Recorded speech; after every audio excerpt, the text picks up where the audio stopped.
Hi guys, good morning. Welcome back to Vignan Academy. So today we'll be starting with core economy, and as part of core economy, we will be even covering chapters from your class course macroeconomics as well. Okay, so while reading macroeconomics, just only those concepts which I will be saying in the lectures. That is what you find on your PPTs. Why? Because in macroeconomy there are certain topics which you don't need for UPSC. Like there is something known as ex ante investment. Then there are various equations and ratios talked about which you can easily skip. So once just listen to the class, then go for chapter-wise reading of class 12 macroeconomics, so that whatever discussed in class only read that relevant portion from the class 12 NCERT textbook. All right. So we'll start with the session, guys.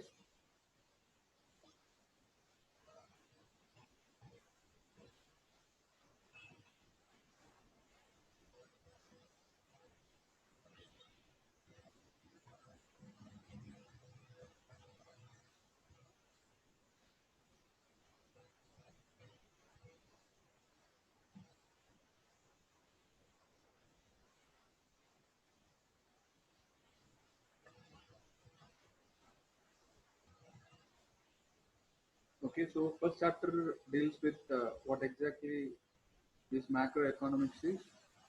Okay, then who were the thinkers who proposed this macroeconomics as a subject? There was little bit introduction to that. So I don't take much time with this because it is not relevant for exam. So again, I'm telling you guys the smartest way of preparing UPSC is just sticking to exam. Gaining hell lot of knowledge is not your task here. It's like whatever it is important for your exam, just extracting that and using it for getting marks in the exam. That should be the criteria. It's not like you do PhDs in each subject. That will be sheer utter waste of time. Okay. So just whenever you read something, restrict to yourself whether that is useful for your exam or not. Now I'll tell you in brief about the emergence of macroeconomics as subject. See, suppose take your village as an economy. Okay, in village there will be various jobs done by various people. Like one will be doing agriculture, then one will be into some local informal business, and in that business whatever that person is earning per day, then whatever that person is spending per day, then at the same time a farmer in your village whatever he is earning for 2 months or 3 months, and how much he is spending, how much he is consuming, that micro part what you see in day-to-day life, that comes maximum under microeconomics. Now, what comes under macroeconomics?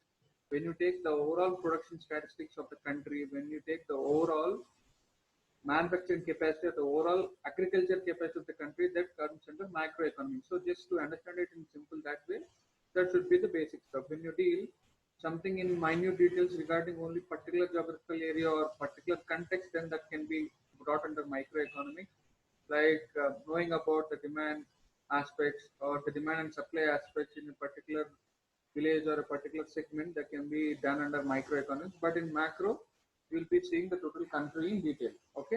So initially, what there was some school of thought known as classical tradition of thought. Okay. So what was this classical tradition of thought?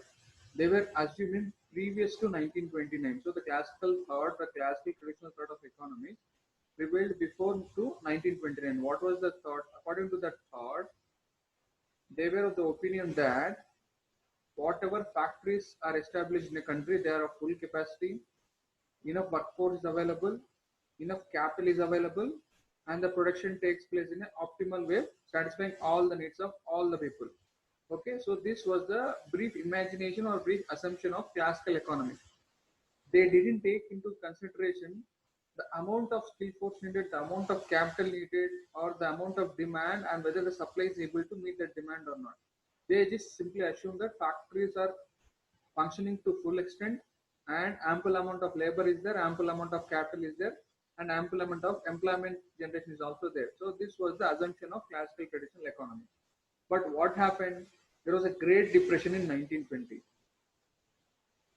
Because of this Great Depression is a word you can Google to. Depression is nothing but two to three continuous recession cycles that we called as depression. Okay, so what happened in the depression? The demand fell at a drastic low. Then unemployment rose to around 25%.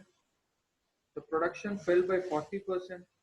Because of decrease in production, even the demand was not bad, and even the growth was in a utterly different low level, and unemployment rose to 30%.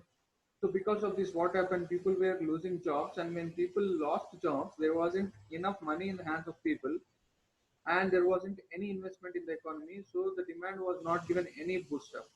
So previously, whatever the assumption they had, like factories will be functioning at full level, there will be enough employment opportunities, that all went wrong because of Great Depression. Okay, and initially classical traditional economists, they thought that unemployment will be only for short term but not long term. But because of Great Depression of 1929, the unemployment lasted for years. Why? Because this period of Great Depression is from 1929 to 1933. It was for around 4 to 5 years. This unemployment levels of 35% or 40% lasted. And previously, before the occurrence of Great Depression, almost there was only assumptions, and there was no answers for this long-lasting unemployment or decrease in long-lasting demand.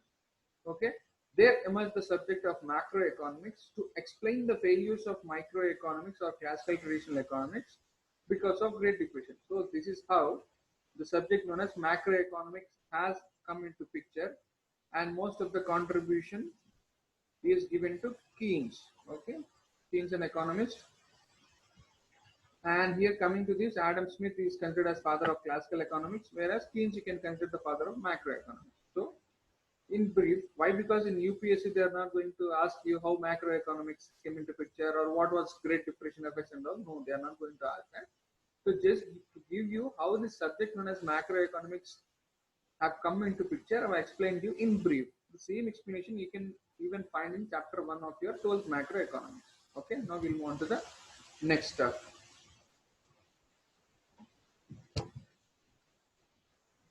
One second, guys.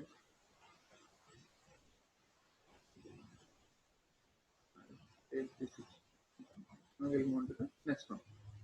Okay, so once you know about the emergence of macroeconomics, now go back to try to at least brainstorm. Okay, try to brainstorm whatever we have learned. 1 second, guys. Okay, try to brainstorm whatever we have learned in class 9th and 10th. There we have spoken in detail about various factors of production. Then, while speaking about class 9th economy, I have told you we have taken the case study of the village, where we have discussed about the case study of the village taking agriculture as main source of people. And in the chapter also we have spoken about factors of production. So what are the factors of production? Land, labor, capital, and entrepreneurship. Don't forget this last one, entrepreneurship. Why? Because in old edition of your NCRTs, you will find only these three factors of production, but in new NCRTs you will find entrepreneurship also as a factor of production. Okay. Why? Because the role of entrepreneurs should be appreciated in a big way. Without entrepreneurs, leave about factors of production, production itself will not happen. So land, labor, capital, and entrepreneurs are considered as the four factors of production. So go back to the chapter of class 9th NCRT where we have spoken in detail about factors of production. All right. Now moving to some more definitions from the book. They have given good definition of capitalist economy. Even we have discussed the same thing. So any economy is defined as a capitalist economy if the economic activities in that economic country has the following characteristics. Okay, suppose in a country, India is a mixed economic model. There is some country where capitalist economy is there, and what are the characteristics of the economic activities in the capitalist economy? So the first characteristic is there should be private ownership of means of production. As I've told you, what is means of production? The way you produce things, the machinery you own, the capital you need, all that is owned by the private players. So in a capitalist economy, the characteristics in the economic activities will be the first thing. There will be private ownership of means of production, that is how you produce it. Now the second one, production takes place for selling the output in the market. So what is their objective of producing that? Sorry guys. So what will be your objective of producing that? For selling the output in the market. Okay. So for selling the output in the market, you'll produce that. Now what is the third characteristic? There is sale and purchase of labor services. Okay. There is sale and purchase of labor services at a price which is called the wage rate. So first characteristic is private ownership of means of production. Second one is production taking place for selling the output in the market. And third one is sale and purchase of labor services at a rate known as wage rate. Okay.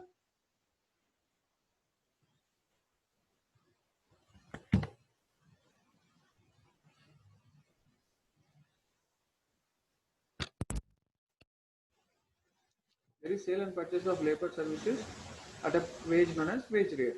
Alright, now we'll move on to the next one. The next term, money and banking. Okay. Now, see, the flow of economy goes like this. First, we'll be discussing about same way as NCERTs are designed, like in class 10. Soon after speaking about factors of production, we also spoke about money and banking, right?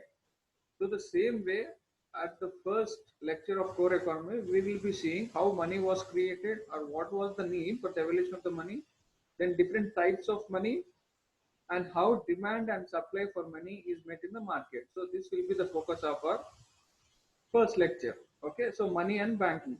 Again, go back, try to brainstorm. There is something known as double coincidence of funds, and economic exchanges without the mediation of money are referred to as barter exchanges. Now, what used to happen in barter exchange? Suppose I have 1 kg of rice with me, and the other person is having 1 kg of wheat with him. So I should be in need of wheat, and he should be in need of rice. That is known as double coincidence of funds. So only when this double coincidence of wants takes place, then the barter exchange will be feasible, where we'll be exchanging the goods instead of using money as a medium of exchange. That is known as barter system as well as double coincidence of funds. Now, there used to be many problems with barter exchange system. What were the problems? First thing is that barter exchange system was difficult where the goods were of perishable nature, or suppose take for example meat, or take for example milk or dairy products, where there will be time limit for the perishability of that good. So within the time limit of perishability, you should be able to exchange the good through barter system with others. And sometimes even this double coincidence of wants was not met, but just because of compulsion, people were forced to exchange goods. So in this way, and one more thing, to search, see, I'll be having one want, and to search where that want will be exactly coincided in barter system was also difficult. Okay, so the search costs have become prohibitive as the number of individuals increases. Why? Because in barter system, if you have 1,000 individuals, then for meeting the double coincidence of wants, and to search for the correct person where you can exchange your goods will be very costly as well as very prohibitive as the number of people goes on increasing. So in order to smoothen that type of transactions, one intermediate exchange mechanism was necessary, which would be acceptable to both the parties, as well as these negative effects of barter system should be overcome. So such intermediate good which was used for exchange and which made the transaction very smooth was known as money. Okay, so the facilitation of exchanges is the principal role of money.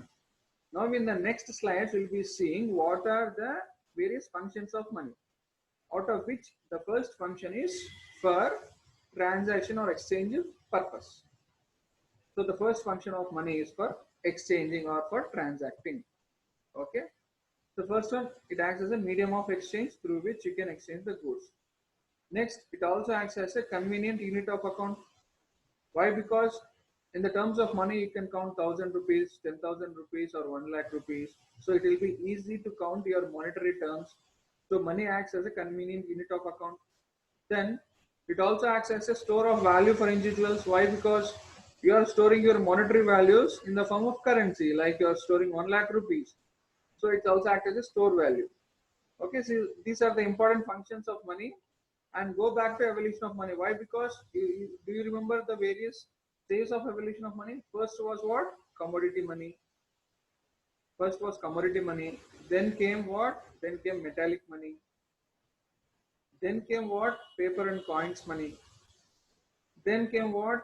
Something known as bank money. Then came nowadays what is known as cryptocurrencies. So this should be the flow of evolution of money which you should remember. First was commodity money, then metallic money. Commodity money was initially used in the barter system where commodities were exchanged. Then there came the issue of metallic money by various kingdoms in your ancient and medieval India. Then came the paper and coin money. Then once paper and coin money have come and they have percolated deep enough, then we went for bank money. What is bank money in terms of fixed deposits, demand drafts, checks, everything. Then nowadays this is something known as cryptocurrency, which is very much debated. Now in the next few slides we'll be seeing each component. Okay, so just go back to the evolution of money concept which I've told you in class 9th and class 10 and see what is the exact evolution. Okay, now we'll move on to one more concept known as fiat money. What exactly is fiat money? Okay, it does not have intrinsic value, whereas if you go to commodity money as well as metallic money, they had intrinsic value. What is this intrinsic value? Suppose take for example the stage of commodity money in barter exchange. There you used to exchange 1 kg wheat. Okay, this 1 kg wheat had inner value, right? Then coming to metallic money, previously, okay, then coming to metallic money, previously what things used to do, they used to distribute punch marked. So they used to mark punches on silver coins or some metallic coins. So irrespective of the face value. So the amount of money written on that coin, what we call as face value, and the amount of metal that takes to prepare this coin is known as intrinsic value. So commodity money would have had some intrinsic value, right? Yes. Now coming to coins. So before to 1995 to 2000, what used to happen? The 5 rupee coin we used to make, right? So the face value of that coin was 5 rupees. But the amount of metal which is used to take that coin was used to be 7 rupees. So what used to happen? People used to smuggle these 5 rupees coins to various countries. They used to liquefy this metal and prepare for various purposes. So they will be getting this margin of 2 rupees. And deliberately after that, we made the intrinsic value to reduce to maximum extent. Its face value of 5 rupees coin is 5 now. Its intrinsic value is hardly 1 or 2 rupees, which is known as token currency. After that, even we have reduced intrinsic value to negligible extent. Now, coming to paper currency, suppose you take the note of 2000 rupees. Okay, 2000 rupee note, it will have face value of 2000 rupees but does not have any intrinsic value, unlike commodity money and market and metal money. Okay, hope this is clear. So fiat money is something which will have face value but intrinsic value will be nothing. Okay, and now this fiat money, that is currency or coins. Okay, and what is fiat money? The difference between fiat money and legal tender is very much important. So first, fiat money, as I told you, currency and coins. And who issues these currency and coins? Again, I have spoke about in detail about these two concepts in previous lecture. Coins will be issued by Government of India, and 1 rupee note also will be issued by Government of India. Whereas currency notes from 2 rupees will be issued by Reserve Bank of India. Okay. So any type of money which does not have any intrinsic value and it is issued by some government, official government or official bank is known as fiat money. So this is clear. Currency and coins, they don't have any intrinsic value. Apart from that, they are issued by government or RBI, that is officially declared. So now when this fiat money is legally valid for all debts and transactions throughout the country. Suppose you go to a shop, you give 500 note for buying 300 worth rupees of groceries, then he'll be giving you 200 change. So at first stage one, he is accepting that 500 note as a currency, and he is giving you 200 change, which you are also accepting. So legally, this exchange of currency is valid. So when the fiat money is legally valid for all debts and transactions throughout the country, such fiat money is called a legal tender. So suppose you are going to a grocery shop. Okay, let's suppose.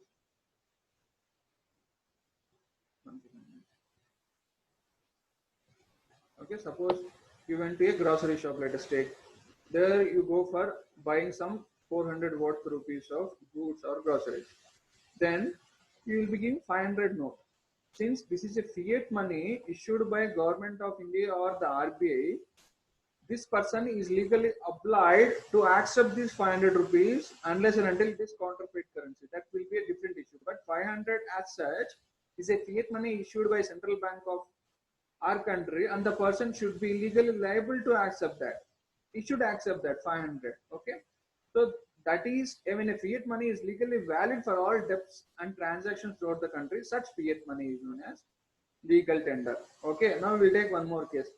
Suppose uh, suppose you took debt of some 3 lakhs from a person in the form of cash. You accept it in the form of cash. Now, when returning that cash, instead of giving that amount in cash, you give him check. Is he legally liable to accept that? No, he simply can refuse it and ask for payment in terms of only cash. So that's how check is not a legal tender in India. That is, a person may accept the check or may refuse to accept it. But legal tender is something in which a person is legally liable to accept, which in this case, check is not legally acceptable to a person, he can just refuse it. So that's how check is not a legal tender in India. Hope you got the difference between fiat money and legal tender. Okay. So now coming to old 1,000 rupees note. During demonetization when it took place in November 2016. Okay. So yes, in November 2016 demonetization took place. So in that process of demonetization, 1,000 rupees note was demonetized. Okay. Even though it was fiat money at that time, fiat money is what? It was issued by Reserve Bank of India. Even though it was fiat money, because of demonetization, the government made 1,000 rupees would be no longer a legal tender in India. Okay, why it's no longer a legal tender? Because it was banned for transactions. Now it is clear. So initially it was fiat money, but because of demonetization, it was banned for transaction. So anything which banned for transactions won't be a legal tender in the country. So that's how legal tender status of 1,000 rupees note was got rid of because of demonetization. So this is the important bit, previous UPSC bit. Bitcoins, treasury bills, shares, bonds, DD, checks, ATM cards, Kirana coin, casino coin, they are not fiat money. Why? Because if you take DD or check, it is not issued by government or RBI, it is issued by a bank. If you take ATM, again it is issued by a bank. Okay, it's take Kirana coin, it's not issued by a government or a central bank of the country. Casino coin, it's not. So anything which is issued by official order only from the government or from the central bank of the country will only be considered as fiat money. And that fiat money, if it is legally acceptable, then that will turn into legal tender. In this case, the shares, bonds, DDs, and checks, they are not issued by either the central bank of the country or the government of the country. Hence, they are not fiat money as well as they are not legal tenders. So the previous bit was like this. Options were given regarding bitcoins, treasury bills, and shares, and they asked which among the following is fiat money and legal tender. Okay, so hope this is clear about fiat money versus legal tender. Okay, so first thing happened what we have discussed about commodity money and barter exchange, then metallic money came into picture, then currency and coins. Okay, then we spoke exclusively about these two terms in your previous lectures, that is under coinage act, who prints, who signs, then the currency, then currency contains the sign of who, then in how many languages a currency is there, then what are the various emblems on each value of the currency note. This we have discussed in your previous lecture. Now moving on to next type of evolution of money, that is known as bank money. Okay, we'll be seeing about bank money. In bank money, what are the demand deposits will be there, then checks will be there. Okay, so such type of things will be as part of bank money. So we'll speak about demand drafts and checks. So if you can dig deep into, then you can dig a lot of deep into checks. But for UPSC, just knowing basics is enough. So normally there are three types of checks. We call it as stale check, that is which is not withdrawn in 3 months of time. So anything which is not withdrawn in 3 months of time, that is known as stale check. One second, guys.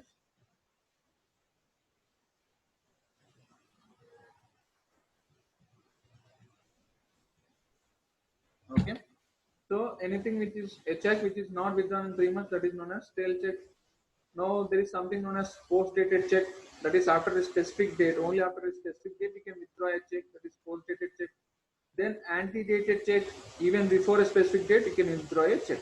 Okay, so these are the three types of checks normally we use in day-to-day life. Okay. Now moving on to next thing, open or bearer checks. That is, there will be no crossing. Anyone can encash. So normally, if you receive checks anytime, what they'll be doing is that suppose take this check, they'll be writing the particulars, they'll be writing your name, and they'll be crossing it with 2 marks here. So this 2 marks of cross checks indicates that only the person who is mentioned, the person details who is mentioned in this check, only he can withdraw it. But open checks are nothing but there won't be any crossings in this. So anybody who just goes to a bank without this crossings of the check, they can encash that check. Okay, hope this is clear. So that is known as open or bearer check. Now some terms are important because of under this bank money. You know what is IFSC code? IFSC code, the full form is Indian Financial System Code. Normally, when you are transferring money, they will be asking about this IFSC code, right? So, what is the full form of this? Indian Financial System Code. So, this is important bit. So, it contains 11 alpha numeric numbers in a general way. 11 alpha numeric numbers to identify the bank branch, just like the pin code to identify an area. So, IFSC code is linked. Then, what is this MICR code? Magnetic ink character recognition. So, normally, when you just take a check, okay, there will be one ink character on this of the number to recognize the check. That will be 9 digits code written in iron oxide. So there will be some barcode side of thing with numbers in a black color.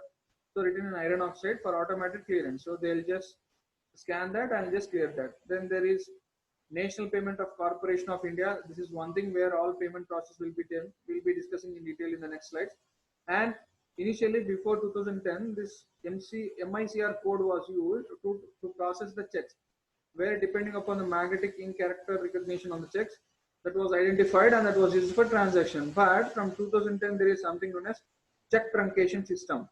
So instead of this magnetic ink character recognition, they will be scanning the image of check electronically and they will be sending that to Drive branch for faster clearance without theft or tampering in case of physical checks. So for this scanning and sending, there is no MICR required. MICR readers are not required. That is, magnetic ink character recognition readers are not required. Instead of which, the checks will be electronically scanned and will be sent to the bank for faster clearance. That was done as part of National Payment Corporation of India's check truncation system in 2010. Then coming to demand draft, and anybody can't be dishonored, this demand draft can't be dishonored because the sender would have already paid you the amount beforehand to the bank before the bank issued DD to him. Okay, so the demand draft can't be dishonored. All right, now we move on to the next one.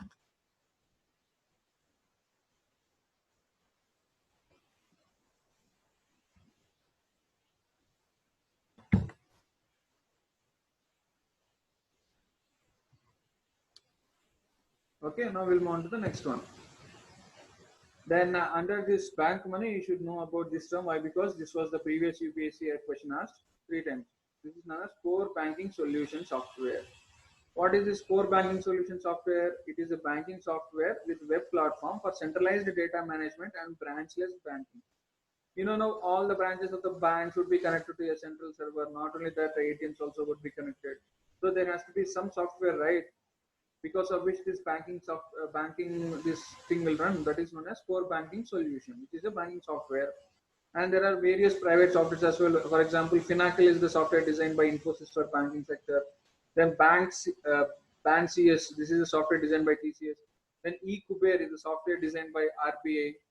Okay, so these are the softwares for banking platforms. You don't have to remember this, just know what is core banking solution. Why? Because this was the previous UPSC bit asked for 2 to 3 times. Okay, now as part of bank money, we'll be seeing how the payments are done under bank transactions. So first we'll be seeing about various digital payment system as of now in the country. First thing is RTGS. What is this RTGS full form? Real time gross settlement. Okay, so this is known as real time gross settlement.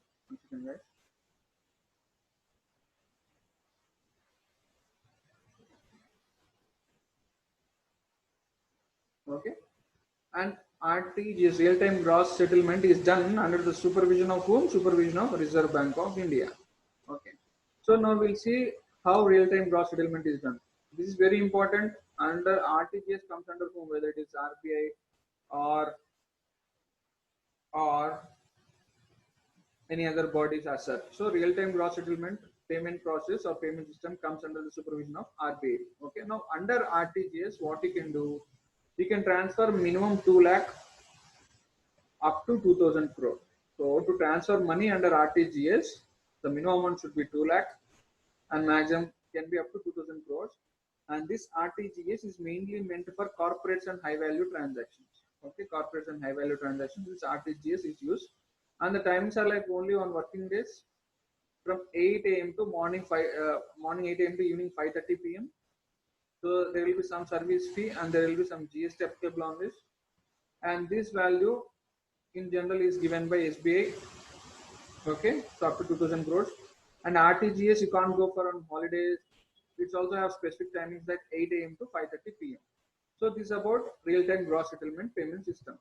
Now moving to one more thing, National Electronic Fund Transfer. The full form of this is National Electronic Fund Transfer. This payment system is also supervised by Reserve Bank of India. Under what? There is one act known as Payment and Settlement Act. So under that legislative act of Payment and Settlement Act, RBI supervises this system known as National Electronic Fund Transfer System. Now, what are the amounts and the timings of this? Initially in RTGS, minimum 2 lakhs and maximum 2000 crores. But under NEFT, transfer can be done only up to 10 lakhs. There is no minimum amount, but maximum amount is only up to 10 lakhs through National Electronic Fund Transfer. Okay. Now, at each 30 minutes interval, it will settle the fund from morning 8 a.m. to 7 p.m. on working days. So, total, how many settlements can be done in a day if it is for half an hour? 23 settlements can be done in a day under National Electronic Fund Transfer. This was the previous UPSC question. Under National Electronic Fund Transfer, 23 settlements in a day, same service fee and GST. Originally, as RTGS, this was also not on holidays, not 24/7. But when economic growth was decelerating, so as part of various reforms to boost economy, in 2019 December, the government announced that from here onwards, the National Electronic Fund Transfer Payment System will be available 24/7 and on all days. This was old static. This is new static. From 2019 December, the payment system of NEFT will be available 24/7 and that too on all days. Okay. And not only that, there was some service fee and GST, right? So from 2019 December, even the Reserve Bank of India waived off the charges on NEFT and RTGS and asked banks to pass benefit to the customer. So instead of charging something, why don't you pass that benefit also to customers so that more number of transactions digitally will be encouraged as part of National Electronic Fund Transfer and real-time gross settlement. Okay, so this is the second payment system. Now coming to third payment system, IMPS. What you do generally nowadays, we do this in a maximum times. Before this BharatPay and UPI came to picture, we used to go for IMPS. What is this IMPS? Immediate mobile payment system. And this is under supervision of whom? It is under supervision of National Payments Corporation of India. Okay. So previous two digital payment systems were under the supervision of RBI, but immediate mobile payment system, it is under the supervision of National Payments Corporation of India. We'll be dealing what is National Payment Corporation of India in the next slide. Okay. So how we can transact under IMPS? It's also 24/7 via mobile, internet, and minimum is ₹1 to maximum is ₹2 lakhs. Okay. And now difference between these three things, while RTGS and NEFT requires IFSC code, IMPS can be offered by banks as well as prepaid payment instruments like mobile wallet companies such as PhonePe, MobiKwik. So the way you send money to this wallets is because of IMPS, immediate mobile payment system, which does not require any IFSC code of the bank. But even for IMPS, there is some service fee and GST fee applicable. And if I remember, minimum is ₹5 charged by Axis Bank, and I don't know about this SBI and all. Okay. So, but the fee for this IMPS is not waived off even till today. Initially, government gave the order like up to ₹2,000, you shouldn't charge any IMPS. But some banks have accepted it, some banks didn't accept it. Why? Because it's under the supervision of National Payments Corporation of India. Okay, not under the supervision of RBI. Okay, that's the various digital payments. Now coming to various payments, suppose you'll be getting monthly pension, you'll be getting monthly insurance from the government, as well as you will be paying various utility bills. So there has to be some payment system, right? So we'll say about that other payment system. Now coming to card payment gateways, we have something known as MasterCard, Visa card, National Rupee card. They are not free. Why? Because more than 5 transactions, at least because of this COVID-19, government told like n number of transactions can be done. But before to that, whenever you transact more than 5 times, they used to charge some fee, right, like 15 to 20 rupees. So that fee is charged by payment gateways. Like if you see your credit card, debit card, there will be MasterCard, Visa card. Basically, these are payment gateways which allow payment, and they are not free, and they charge something known as merchant discount rate. So what is this merchant discount rate? We'll see in the next slide. Okay, this is card payment. How we can do card payment? Previously we have seen digital payment, and this is card payment. Now coming to clearing services. So what are the various clearing services? Suppose your government has to send you salary, monthly salary from the government. There has to be one clearing house for clear all those transactions. In the central level, there is something known as Reserve Bank of India's National Electronic Clearing Service. Okay, so National Electronic Clearing Service is under Reserve Bank of India. Now, National Automated Clearing House, it is under National Payment Corporation of India, National Automated Clearing House. This is for monthly utility bills, then for salaries and premiums, then to credit salaries into your account. There are two payment or clearing houses. One is National Payment Corporation of India's National Automated Clearing House, and the other thing is Reserve Bank of India's National Electronic Clearing House. So these are the two clearing houses through which your payments will be credited to your account. And this National Automated Clearing House is from National Payment Corporation of India. For what? They'll be creating your monthly salaries and premium automatically paid to your bank account from a bank account under this clearing house. Okay, now coming to one more thing, there are various payment system operators, then payment service providers. For example, Paytm, Amazon Pay, Western Union, these have to register under RBI. Nobody, anybody can just can't simply start a payment service. Okay, they have to register first with RBI under what? They have to register with RBI under provisions of Payment and Settlement Systems Act 2007. Under this, there are various provisions for which a payment service operator or payment service provider have to apply to these various obligations. You don't have to dig deep into that. Okay. Just remember, there is some act known as Payment and Settlement Act 2007, under which various services provide you payment system operations. Okay. Now, as told you in previous picture, when we were speaking about payment gateways, there is something known as merchant discount rate. And to encourage digital transactions, previously government also announced that any value up to 2000, there should not be any merchant discount rate. The merchant discount rate charged by the concerned bank. So we'll see what is this merchant discount rate. See, we'll go to a shop. Okay. Then for transacting that, you will be giving your card. That may be credit or debit card. That card would have been issued by some X bank. Okay.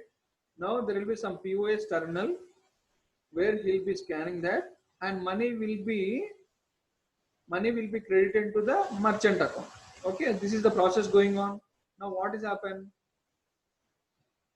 Since the merchant is getting some money into his account because of this POS terminal, merchant has to pay some fee for his bank which issued him POS terminal and which is enabling him to use this service. So for the acquirer bank, for every credit card, debit card transaction, merchant has to pay some fee. And this fee, which is collected by the acquired bank, is shared among three parties. Among which three parties? First, customer's card issuing bank. I told X bank, right? That will be issuing card for you. So some fees have to go for that bank. Then merchant's acquiring bank, to which money falls. That has to be shared with that as well. Then payment gateway, that is MasterCard, Visa or Rupee. Bank is different. Bank will be issuing some card and that card will be either MasterCard, Visa card or Rupee card. That is known as payment gateway, which makes this transaction possible. So merchant discount rate fees, whatever they have collected will be shared among these parties. That is the X bank which issues card for you, the payment gateway which makes this transaction possible, and the acquirer bank of the merchant. Okay. Now what government has done updates in this? In 2020, the Reserve Bank of India allowed RRBs. What are RRBs? Regional rural banks. We will be learning in deep about them in your banking section. So now RRBs, what happened? RBI allowed RRBs to act as acquiring banks. Okay, where the merchants can open an account in the regional rural banks where they will be giving you POS. Okay, and even RRBs can act as acquiring banks, which expanding credit network in rural areas also and card network in rural areas also will happen. Why? Because commercial banks, they may not have branches in remote areas. In those areas, since regional rural banks, the main motto of them establishing is to just serve the rural purpose, right? Okay. So for that, we have RBI encourage regional rural banks to help expanding credit network in rural areas as well. Okay. Now we'll move on to the next thing. What is National Payment Corporation of India? As I've told you, National Payment Corporation of India has their own clearing house as well as their own check truncation system. Okay. Okay, so what is this National Payment Corporation of India? Basically, it is a not-for-profit company. It is registered under Companies Act. It is a not-for-profit company where 10 promoter banks, they have with 100 crores capital started this cost-effective payment solutions. Why? Because there are various payment solutions like NEFT, RTGS, which comes under RBI, then there is IMPS, which comes under NPCA. So, in order to enable payment systems in a more efficient manner, there was this not for profit company established with the help of 10 promoter banks with 100 crores capital to provide cost effective payment solution for banks in the year 2008. Whereas NPCI's check truncation system started in 2010. Okay, so in 2008, this non-for-profit company was started. Now, what are the payment systems under NPCI? We have this IMPS, then we have this clearing house, then we have check truncation system. Not only whatever UPI BMAP what you're using, that was given by NPCI only. That is BMAP you will be using, right? That is given by NPCI. So the main motto of this is to help in financial inclusion of villages and poor by expanding the reach of banking network. Okay. So what are the various initiatives of NPCA? We'll just see for a few minutes. First, it launched Aadhaar enabled payment system. Okay. So how this? Suppose there is some fair price shop. Okay, fair price shop. There is some fair price shop, or there is some cylinder subsidy. Okay, cylinder subsidy. Initially, cylinder subsidy before it was the scheme was launched to a subsidy to put into your account. What they did is that they went for this direct to benefit transfer, even for Narega wages mainly. This is very important. Then LPG subsidy scholarship. Now, what they will do? They'll be carrying a terminal. Okay, they'll be entering your Aadhaar number. They'll be taking your biometric print of your thumb. So that thumb will be matched with your Aadhaar number, and directly your amount will be created into the bank account which is linked to your Aadhaar number. This is known as Aadhaar enabled payment system. Okay. For especially creating Narega wages or LPG subsidy, the two objectives of this is to reduce leakages. Why? Because the money will be directly created into your account, as well as to enhance financial inclusion. Now, it is also required for Bank Mitra micro ATM system. What is Bank Mitra micro ATM system? Where there are rural areas where there won't be any possibility of establishing ATMs, there will be something known as Bank Mitra. Basically, it's a banking correspondent where he or she will be coming with the same machinery, where either to withdraw from money from account or to deposit money to account, they'll be coming with that machine where they'll be entering your Aadhaar number, they'll be taking your biometric of your thumb, and they'll be collecting money for depositing into your bank account. And if they want to withdraw money, if you want to withdraw money, the concerned particular person will be giving you money by using this Aadhaar enabled payment system. Okay, so first Aadhaar enabled payment system was started by National Payment Corporation of India.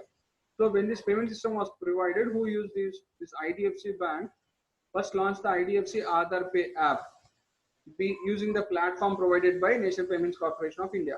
India's first Aadhaar-linked cashless merchant solution was done by whom? In 2017 by IDFC.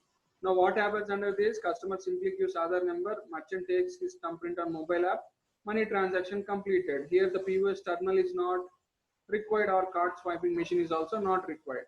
Okay, and under this process, even this merchant discount rate charges also won't be applicable. Why? Because it's simply there is no point of sale terminal, and hence merchant discount charge will also be not required. Why? Because there is no swiping machine as well. Just is that they are taking your Aadhaar number, then they are taking your thumbprint, and using this payment gateway Aadhaar enabled platform, they are doing the transaction. Okay. So this is Aadhaar enabled payment system. Now we'll move on to the next. There is something known as Bharat Bill Payment System launched for monthly payments of utility bills. Then there was this national automatic clearing house for bulk monthly payments of utility bills, dividends, salaries, insurance, as I've spoken in previous slide. There was clearing house, national automatic clearing house under NPCI. Then there is something known as national financial switch. This is very important. This national financial switch of NPCI runs the ATM network, IMPS, UPI, and BHIM. UPI is Unified Payment Interface, then IMPS is Immediate Mobile Payment System. So this was the previous UPSC question. The question was like, who runs the ATM network in the country? First option RBI, second option NPCI, third option, National Banks Union and all. So the correct answer was NPCI through National Financial Switch, which runs the ATM network, IMPS, UPI, and BIM. Then there is known as check truncation system, as I've discussed in the previous lecture. So these were the various initiatives carried out by National Payments Corporation of India. Now we'll discuss in detail about initial dramatic or initial change-breaking initiatives. First thing was Unified Payment Interface 1. This was in 2016 after demonetization. Unified Payment Interface 1 in 2016. What used to happen for building digital payment apps based upon IMPS? So what is that? They'll be showing one QR code. Okay, you can scan that QR code, and using that scan you can deposit the amount into that merchant account. So QR scan and pay to merchants. You can link your current account, you can savings account for direct transfer of money without storing in wallet first. Why? Because previous to that there was something known as payment wallet. What used to happen in that wallet? First you have to transfer money from bank to your wallet, and from that wallet you can pay to the wallet of the other person. But here, because of unified payment interface, what happened? The necessity of wallet was gone away with. Instead of that, you can just directly scan the QR code and directly deposit the money to the concerned person's bank's account. Okay. So UPI-based apps have come into picture that time. Based upon this unified payment interface, various apps were designed using this unified payment interface by NPCI, like SBI's Buddy, then Axis Bank, Axis Pay, then NPI's own unified payments interface app known as BEAM, what you're using now. Okay. Now there was this UPI 2 in the year 2017 or 18. So what was the various versions in that? Initially only you can link your current accounts and savings account, whereas in the upgraded version of UPI 2, you can also link your overdraft account.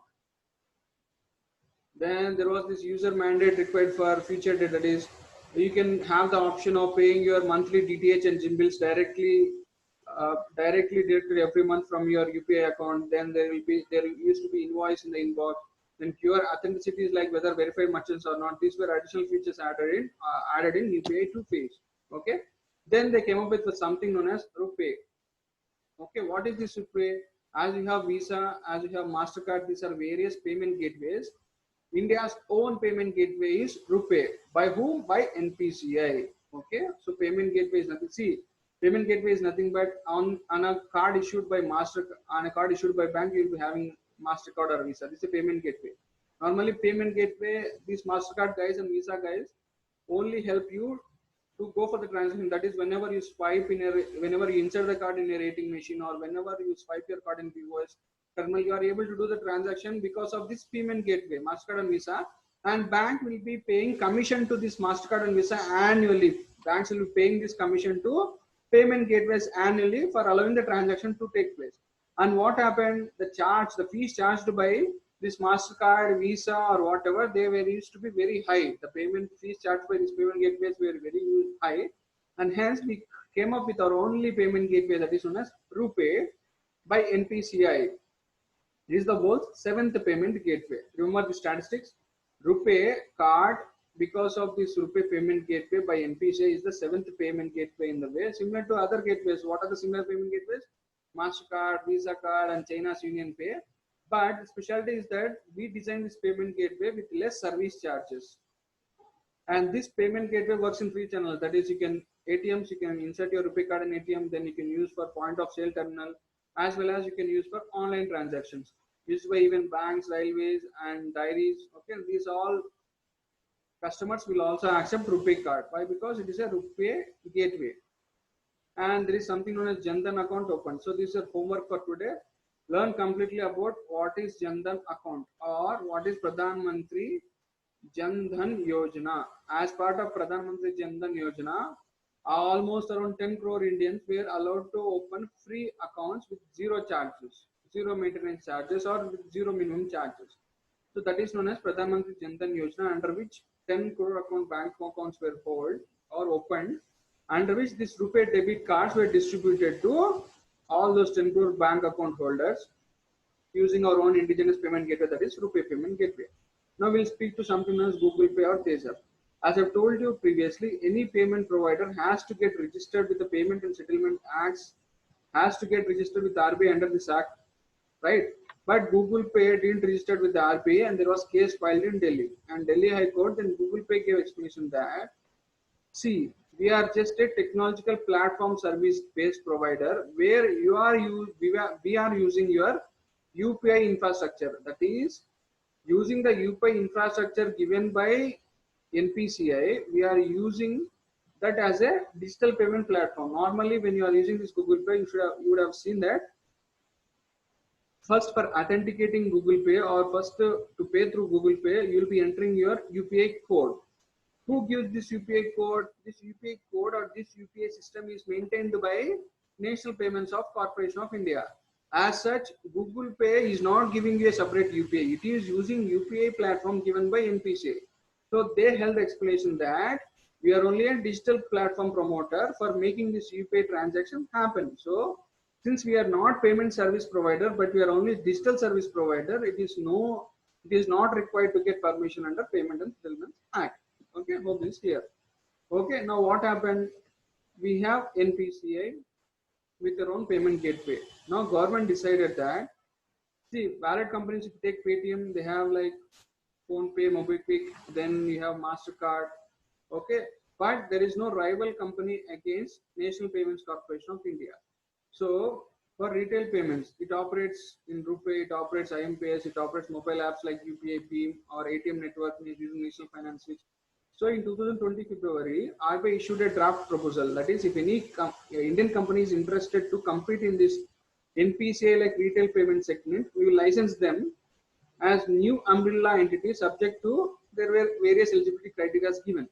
So what will happen when you increase the competition? Obviously, efficiency will be increased and more cheaper services will be there because of more competition. See, you are using VMAP, you are using IMPS, then you are using ATM. This all is regulated by only NPCI. And to make the process more tech friendly or more innovative, government started to invite applications from various companies where they will come up with the same infrastructure like NPCI, National Payment Corporation of India, and they will be licensed for them under what? Under new umbrella entity. Okay. But this has not really come into picture because of various reasons, and there is no separate license given for any entity. As such, there is no any new umbrella entity for retail payment systems in India. It is only managed by NPCI. Okay. We have seen bank money. Okay. Under bank money, we have seen currencies, then demand deposits, then various payment systems, payment gateways. Now we'll see cards, which is known as plastic money. So we have two cards, credit cards and debit cards. Okay, our common referred as plastic money. I hope you know basic difference between credit card and debit card. Okay. So in addition to that, there is something known as hybrid card, or we call it as duo card. Okay. And what is the specialty of this card? It contains two chips. Normally, a credit or debit card will be containing only one chip, right? But this hybrid card will be containing two chips. One chip will be for credit card and one chip will be for debit card. Where when you insert the card, you will be seeing the option whether to use credit card chip or debit card chip. Okay, so you don't have to carry two separate cards. And Indus Bank first introduced, or Indus Bank hybrid card gave this first hybrid card. Indus Bank gave this first hybrid card. Okay. Then there is something known as prepaid card. What is this prepaid card? It is a type of debit card. Why? Because normally your debit card will be linked to a bank account. Okay. But you can have this prepaid card without being linked to any account.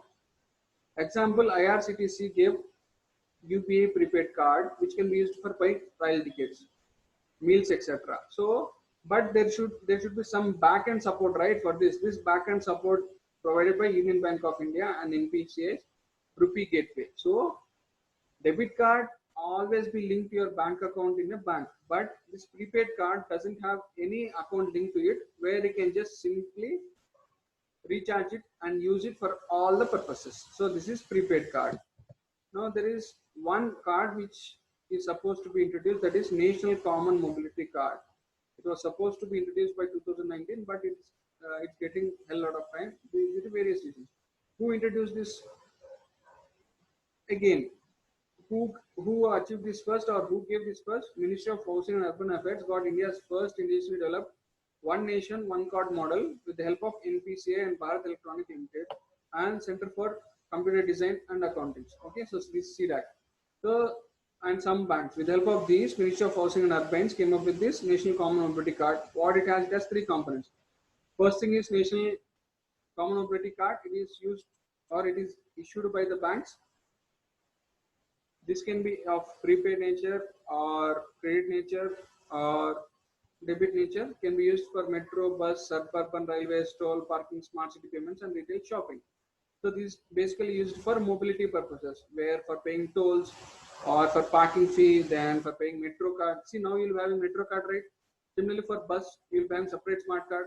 So instead of separate cards for metro, bus, and railways or parking, so there supposed to be one common mobility card where you can use the same card for any metro, for any bus, for paying any fee, or for paying any toll like FASTag. So this is a card known as National Common Mobility Card. This is first type of card for this purpose, and there is one more card, that is Swikar card, for automatic fare collection system in any tolls, especially for tolls. This is Swikar automatic fare collection system, that may be fees for any service by the government. Then Swagat, this is for automated gate. Okay, so these type of three cards are under National Common Mobility Service. First thing is National Common Mobility Card, and Swikar card for paying any fees throughout the country. Mind it, this is throughout the country. Common mobility card for all these purposes throughout the country. Then for paying any fare, Swikar card. Then for paying any toll, Swagat card. Okay. Now we'll come to ATMs. Mind it, these are all we are discussing under what? Under bank money. Under bank money, we are discussing various features under bank money. So we have ATM networks, right? So who runs the ATM network in the country? They are run by National Financial Switch of whom? Of National Payments Corporation of India.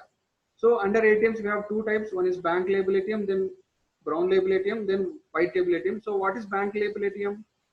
Normally the ATMs which you find in the premises of the bank, like Axis Bank or Canara Bank or SBI Bank, where the bank itself, they'll be speaking to landlord, the bank itself will be arranging the hardware, the bank itself will be arranging the software, and they'll be arranging the ATM. That is known as bank label ATM. Now what happens under brown label ATM? This, what is the full form of ATM? Automated teller machines. Automated teller machines. So what will happen under brown label ATM? Now under brown label ATM, the hardware required and the lease of the ATM machine is owned by a service provider. That is, these services will be outsourced to a third party by the bank. So bank will be outsourcing these services to a third party, where that third party will take care of the hardware of the machine and the lease of ATM machine. But the cash management and connectivity to banking network will be provided by the sponsor bank. And on that ATM, you will be having the logo of the bank. On that ATM, we will be having the logo of the bank. It's simply bank outsourcing a third party, where the hardware and the lease of ATM will be managed by third party, but the cash management and connectivity will be managed by the bank with the logo of bank on the ATM. This type of ATMs are known as brown label ATMs. Now after this, whenever you go to ATM, try to observe whether it's bank label ATM, brown label ATM, or white label ATM. Now white label ATM, what happens under this? ATMs are owned, operated by non-banking entities, but they are not outsourcing contract. They are completely new parties. That is, there won't be any involvement of the bank in this, like leasing of ATMs or setting up of hardware. There won't be any interference from the bank. It is completely done by new third party. Okay. So the private company owns and operates the ATM machines, pays office rent. They negotiate with the landlord, electricity company, telecom company, and so on. These purpose is same. These functions are same, both for brown label and white label. But in brown label, it is bank which is outsourcing to a third party. But in white label, that's not source of outsourcing. It's a completely new entity. Now, what sponsor bank does this? They go for cash management as well as network. In the same, the sponsor bank provides the cash. Okay. ATM has logo of that bank in case of brown label ATMs, but in case of white label ATMs, you don't have any logo of the brand. White label ATM does not have any such logo. Guess any example of this white label ATM? We have something known as IndiCash. IndiCash by Tata Group. They are the white label ATM in India. IndiCash. Okay. They have to compulsory. The regulation is that they have to compulsory open in new ATMs in Tier 3 to Tier 6 areas. They are based upon the population. Tier 3 and Tier 6 are classified based on the population and bank reach. They have this compulsion to open ATMs in Tier 3 to Tier 6 cities, whereas under brown label ATM, since it is outsourcing, they have no such compulsion. Okay. Here RBI directly involved. Why? Because these white label companies have to separately get license from RBI. Whereas these brown label companies, they don't have to get any separate from license from RBI. So banks are not involved. RBI is not involved in brown label ATM. Why? Because it is the respective bank which is giving outsourcing function to brown label ATM. But here in white label ATM, the respective bank is not involved. They have to get separate license from the RBI. In which case, the IndiCash ATM by Tata Group is the white label ATM in India. Hope this difference is clear. So nowadays, after this, when you just go to any ATM, see whether it is bank label ATM, brown label ATM, or white label ATM. So mind it, these differences you should know clearly. Why? Because two questions have appeared in the UPSC previously based upon this. Then there is something known as micro ATM, as I've told you, where a banking correspondent will be coming to your village with a Aadhaar enabled payment device, where you can just withdraw money or deposit money using this Aadhaar enabled payment device because of banking correspondent. That is known as Bank Mitra by various banks. And Aadhaar enabled payments technology is done with the help of National Payment Corporation of India. All right. Now coming to after demonetization, then there were various committees and various points debated how to promote cashless economy, under which Ratan Watal Committee, this committee was formed in 2016. Okay, under which Ratan Watal Committee was formed by whom? Was formed by Finance Ministry for medium-term recommendations to strengthen digital payment ecosystems in India. Then in 2017, Chandrababu Naidu, Chief Minister of Chief Minister of Andhra Pradesh, under him committee was formed to suggest digital payment transactions. Okay, committee was formed to give suggestions to how to increase digital payment transactions in India. Then Human Resource Development Ministries initiatives like Vittiya Saksharta Abhiyan, wherein college students explain people about digital transactions. So this was the program designed by Human Resource Development Ministry. Then Niti Aayog plus National Payment Corporation of India launched some lottery cashback schemes for customers. Lucky Grahak scheme, where depending upon the number of transactions, they'll be through lottery, they'll be selecting a customer who have done the digital transaction, and there was a price declared. Then for merchants, there was some program as Digital Vyapar. Okay, based upon the number of transactions, same in a lottery based, one merchant was selected who encouraged digital transactions and prize money was given for it. So these were the two schemes launched: Lucky Grahak Yojana for customers and Digital Vyapar Yojana for merchants. You can find the videos on this program. So you just type in YouTube, you can find the programs, videos on this program, and this was done by Niti Aayog, National Payments Corporation of India. Now in budget, as part to encourage to promote cashless economy, in budget 2017, imposed the ceilings the cash transactions. So we imposed ceilings on the cash transaction. Even now, more than 2 lakhs you can't transact in the form of cash. Whenever you want to transact something in a legal way, you can't transact for more than 2 lakhs. Then they provided tax incentives to companies for using digital transactions, reduced custom duties on ATM-related services. In budget 2018, they promised to explore blockchain technology. Okay, there was a separate team under RBI who were researching on blockchain technology for promoting digital economy. So not encouraging cryptocurrencies, they were only exploring blockchain technology for promoting digital economy. Okay, so we'll be discussing in detail about cryptocurrencies later. Okay. Now, what are the measures carried during 2019? There was a committee formed under Nandan Nilekani, who is Nandan Nilekani, ex-member of Infosys board. He was the chairman of UDI. So the Aadhaar was designed by whom? By UDI, Unique Identification Development Authority of India. He was the chairman of that board, Nandan Nilekani. So that under him a committee was formed which gave 70 plus suggestions. Just means important suggestions. So he has asked to poor people don't have this knowledge of withdrawing money from bank accounts. Okay, and some local merchants, because of tax fears, they are deliberately not accepting digital payments. So there is a need to raise awareness about BHIM UPI and its adaptation. Then merchant discount rate, what we have spoken about recently, that subsidy expires on 2019 December. So to promote digital transactions, 2 years subsidy was given, where under 2,000 rupees there won't be any merchant discount rate imposed by the banks. So that need to be extended for 2 more years. Then there has to be more tax incentives for companies for using digital payments. Reduce the taxes on devices required for digital payments. Then government should not charge convenience fees while accepting digital payments. Then GST and portal also should allow card payments. So these were the recommendations given by Nandan Nilekani to promote cashless economy. Then as I told you, National Common Mobility Card, where people fear that because of this National Common Mobility Card, there is illegal transaction may take place. So to allow its usage in all transactions or transit routes, remove know your customers documents required in National Community Mobility Card. Instead of that, go for monthly ceilings. That is, you can use only this much amount under a month for this category of national common mobility card. Okay, and now this is interesting, guys. In future, you don't have to require any card. Why? Because the mobiles only will come up with near field communication technology. You know this near field communication technology. If you what we call as payway technology nowadays, in many bank ATMs are enabled with this payway service that is up to 2000 rupees. Even you don't have to swipe it or you don't have to enter your password. Just if you your card, if you wave your card in that terminal, then any amount less than 2000 rupees gets deducted from the account automatically without requiring to swipe the card or entering the password. So that technology is known as near field communication technology. And now mobile phones will be coming in future after 5G with the help of this near field communication technology, and then even the cards may be not required. Okay, so keeping in this all views, our any initiative should be in that perspective. Now, apart from NPCI, then there are recommendations given by RBI as well. So what does RBI give in recommendations? First, RBI should prepare a digital financial inclusion index. That is the amount of penetration of digital payment systems to in each village have been calculated in the form of digital financial inclusions by RBI. Then local vendors should be made banking correspondents. I've told you banking correspondent is whom?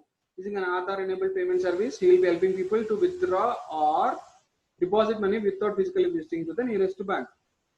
Then set up an acceptance development fund to create awareness to people.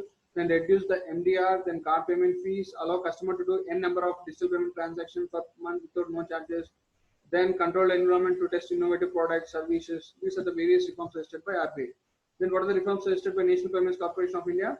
Should offer RuPay and Beam in other countries. Why? Because if you offer these services in other countries, remittances will be sent back to India using this payment platform, and that will be more profitable. Then encourage local language apps for digital payments. Then there is something known as digital transaction ombudsman. This is very important, guys. Nowadays, suppose you go for paying any service because of this BMAP or something. Suppose the transaction failed and still the money got debited from your bank. Then there has to be somebody who can give justice to this, right? So to take care of any scams or any problems with the digital payments, government RBI has come up with something known as digital transactions ombudsman. So RBI designates senior RBI officials at 21 places across India as digital transaction ombudsman. They hear customer complaints up to 20 lakhs against prepaid payment instruments. That may be mobile wallets or apps or NEFT or RTGS or any other digital transaction. Up to 20 lakh will be heard by this digital transaction ombudsman. Now they can order the respective company or the bank to revert or settle this transaction and pay up to additional 1 lakh for mental agony of the customer. So up to 20 lakhs is the conflicted amount. Apart from that, they can impose up to 1 lakh as fine. And now, suppose you are not satisfied with the appeal by this digital transaction ombudsman, you can go for this higher appeal to Deputy Governor of RBI. If matter is greater than 20 lakhs, then matter outside the jurisdiction of digital transaction ombudsman, victim has to approach ordinary consumer courts depending on the case matter if it is more than 20 lakhs. So this is very much important.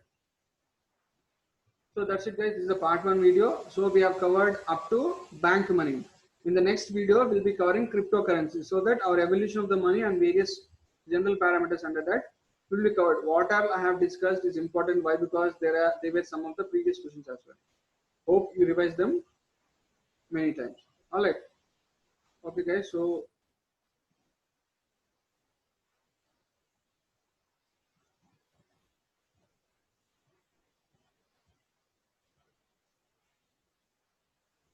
okay. So that's it. The part 1 lecture. Now.